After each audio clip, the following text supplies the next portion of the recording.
مطلب سمجھ میں نہیں آیا کہ کس طرح سے کروں گی، کیا کروں گی. لیکن پھر ہم نے ایک ایڈ دیا.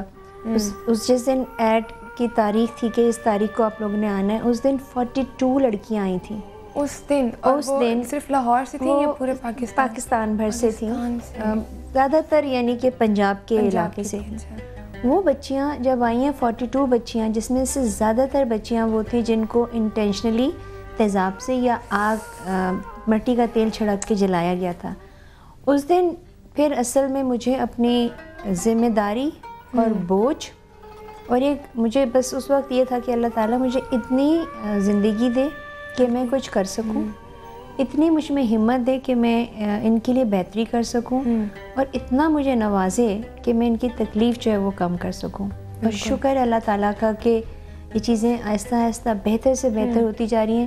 میں یہ نہیں کہہ رہی کہ تیزاب پھینکنے کے واقعات یا جلائے جانے کے واقعات جو ہیں وہ کم ہو گئے ہیں، کیونکہ آئی تھنک جتنا لوگوں کو ہمارے بارے میں پتہ چلتا جا رہا ہے اتنا ہی اور بچیاں آتی ہیں، اور اس میں ایسی بھی ہوتی ہیں جن کو ریسنٹلی جلایا گیا ہے، اور ایسی بھی ہوتی ہیں جن کو کئی سال گزر گئے ہیں لیکن وہ اپنا علاج نہیں کرا پاتی ہیں، کیونکہ یہ بہت ایکسپینسو علاج ہوتا ہے.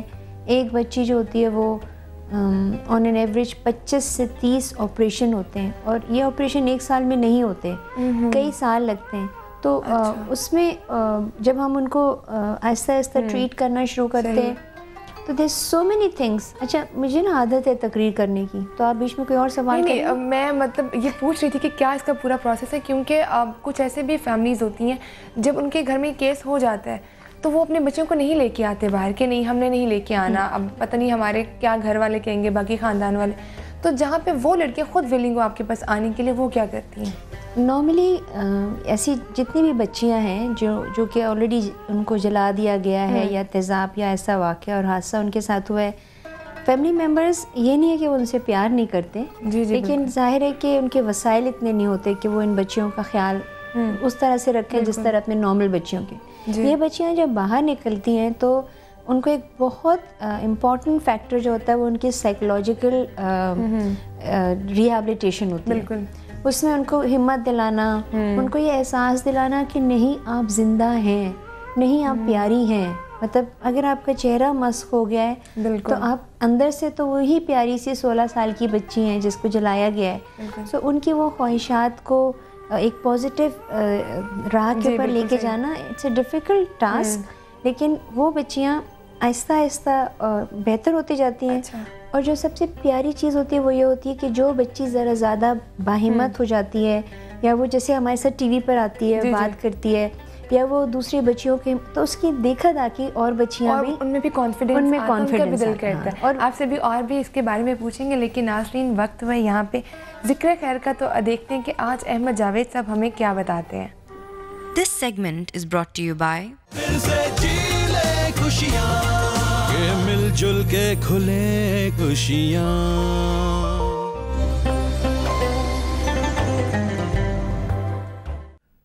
شیطان سے کسی نے پوچھا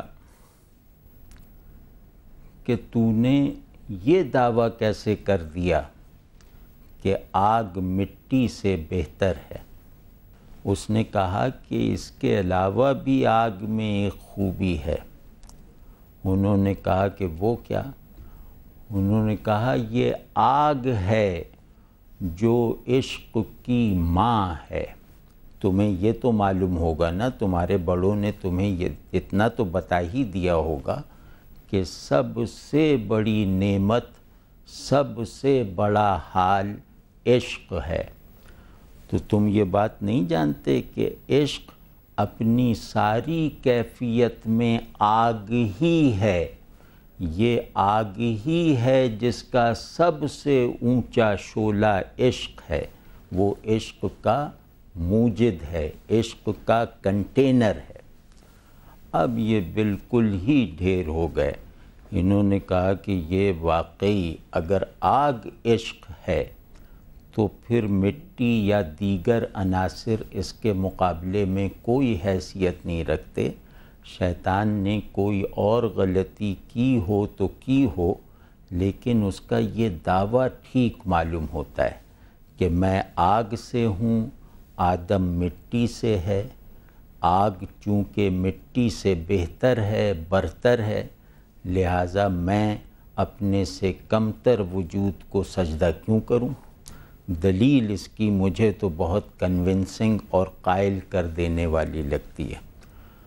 وہ جناب پھر شیطان سے اجازت لے کے باہر نکلا۔ شیطان نے بھی جیسے اس پر ایک ٹھپا لگا دیا کہ یہ میری جماعت میں سے ہے۔ تو وہ ابھی گھر کے راستے ہی میں تھا کہ ایک صاحب نظر بزرگ نے اسے دیکھا اور بلایا کہ ادھر آنا۔ وہ گیا تو کہنے لگے کہ برخوردار تم کہاں سے آ رہے ہو؟ انہوں نے کہا جناب ایک جگہ سے آ رہا ہوں۔ وہی آتشینی جو شیطان سے لے کر آئے تھے، اسی سے پیدا ہونے والے گھمنڈ کا مظاہرہ کرتے ہوئے کہا کہ آپ کو کیا میں ایک جگہ سے ہو کر آ رہا ہوں؟ کہ نہیں بھائی، میں تمہیں کسی اور غرض سے نہیں روک رہا، نہ کسی اور نیت سے پوچھ رہا ہوں۔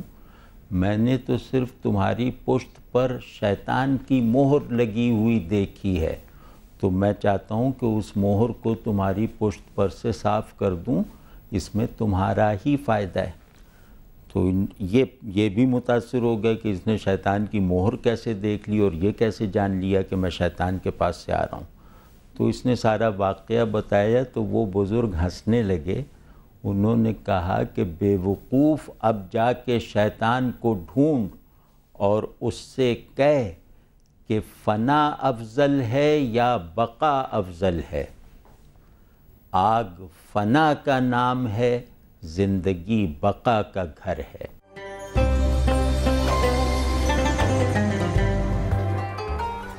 جی تو ناظرین، آپ لوگوں نے دیکھا کہ آج ہمیں احمد جاوید صاحب نے پھر ایک بہت ہی خوبصورت بات بتائی جو ہماری زندگی کو کامیاب بنانے کے لیے بہت ہی فائدہ مند ہوگی۔ ہمارے ساتھ موجود ہے مسرت آپا۔ ابھی ٹائم ہوا ایک بریک کا، تو ملتے ہیں بریک کے بعد۔